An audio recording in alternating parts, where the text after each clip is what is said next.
My son kept hitting his shins on this edge. So I got this piece of foam. It's for insulating a copper water pipe.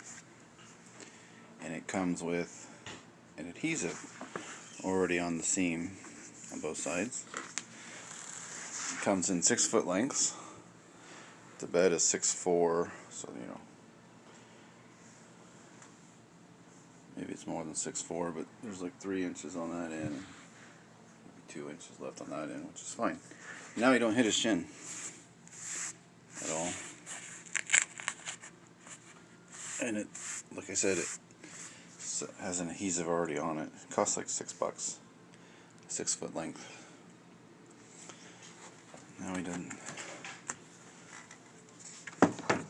I mean, they had stuff you can get that was more professional and like $30, $40.